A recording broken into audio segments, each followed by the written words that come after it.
Assalamualaikum warahmatullahi wabarakatuh. Saya Muhammad Alpandi. Saya akan menjelaskan blok-blok perdagangan internasional. Definisi blok perdagangan internasional. Blok perdagangan atau yang biasa disebut trade block adalah sekelompok negara yang bergabung bersama melalui perjanjian perdagangan. Biasanya ini melibatkan negara-negara di kawasan tertentu, misalnya Masyarakat Ekonomi ASEAN di Asia Tenggara, Uni Eropa di Eropa, dan NAFTA di Amerika Utara. Tujuan pembentukan blok adalah untuk meningkatkan arus barang, jasa, modal, dan tenaga kerja. Tergantung pada tahap kesepakatan. Hal ini pada akhirnya meningkatkan kekuatan ekonomi negara-negara anggota, memacu pertumbuhan ekonomi, dan mendorong alokasi sumber daya yang lebih efisien. Jenis blok perdagangan. Yang pertama ada preferential area perdagangan. Ini adalah bentuk blok perdagangan yang paling sederhana, alih-alih menghilangkan kesepakatan biasanya lebih longgar.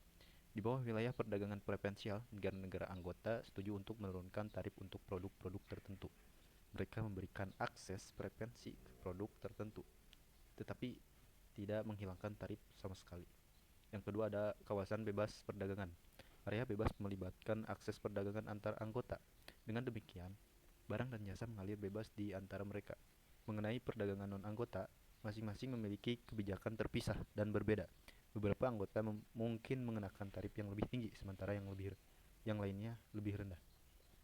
Yang ketiga ada serikat pabean. Serikat pabean adalah tahap yang lebih maju daripada kawasan perdagangan bebas. Tujuan utamanya adalah untuk mengatasi masalah defleksi perdagangan yang melekat dalam perjanjian kawasan perdagangan bebas. Anggota serikat pabean menyetujui tarif bersama ketika mereka berdagang dengan non-anggota.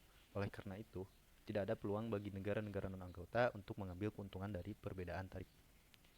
Selanjutnya ada pasar bersama. Pasar bersama adalah kombinasi dari serikat pabean ditambah penghapusan hambatan arus faktor produksi.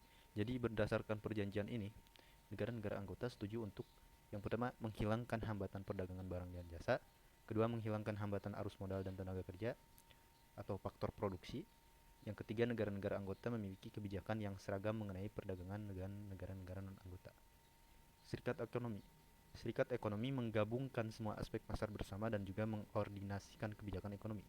Negara-negara anggota kemudian membentuk lembaga ekonomi bersama untuk tujuan ini. Contohnya adalah pembentukan Serikat Ekonomi Eropa.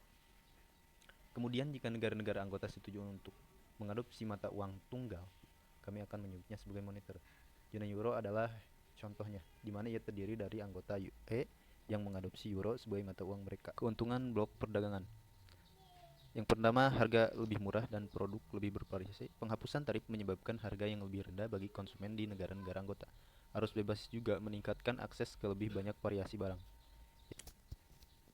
Yang kedua, pasar yang lebih besar. Perusahaan dapat meningkatkan penjualan mereka kepada anggota lain tanpa mengkhawatirkan perlindungan. Pasar yang lebih luas memungkinkan mereka untuk mengambil keuntungan dari skala ekonomi. Yang ketiga, peningkatan investasi langsung. Di bawah pasar bersama dan ekonomi serikat pekerja, modal bebas mengalir mendorong perusahaan untuk meningkatkan investasi dan menciptakan lapangan kerja di beberapa negara anggota.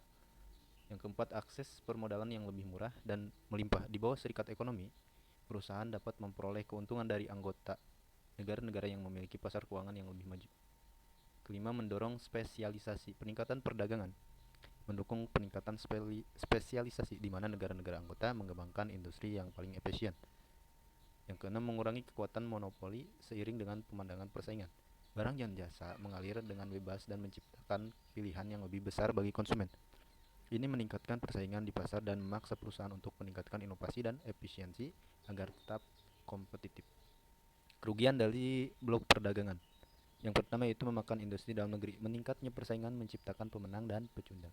Jika industri dalam negeri tidak kompetitif, mereka keluar dari pasar. Meningkatkan gerakan.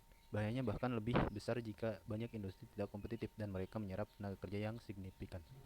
Yang kedua, meningkatnya ekonomi. Kinerja ekonomi antar negara, antar anggota saling berhubungan. Krisis ekonomi di salah satu anggota merembet ke negara anggota lainnya. Dampaknya bahkan lebih luas karena ukuran ekonomi blok perdagangan yang signifikan. Yang ketiga, hilangnya negara. Blok perdagangan membuat keputusan untuk semua anggota. Ini mungkin bertentangan dengan kepentingan ekonomi domestik. Beberapa anggota juga keputusan dapat menguntungkan negara-negara anggota dengan ukuran ekonomi yang lebih signifikan. Memunculkan perdagangan-perdagangan. Blok perdagangan mendistorsi manfaat perdagangan dunia. Perusahaan-perusahaan yang tidak di dalam blok tersebut masih dapat bertahan dan berlindung dari persaingan yang lebih efisien dari perusahaan-perusahaan yang lebih efisien di luar blok tersebut.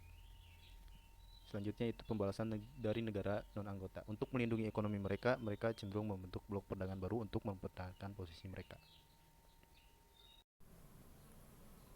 Terima kasih, hanya itu saja yang bisa saya sampaikan. Kurang lebihnya mohon maaf. Wassalamualaikum warahmatullahi wabarakatuh.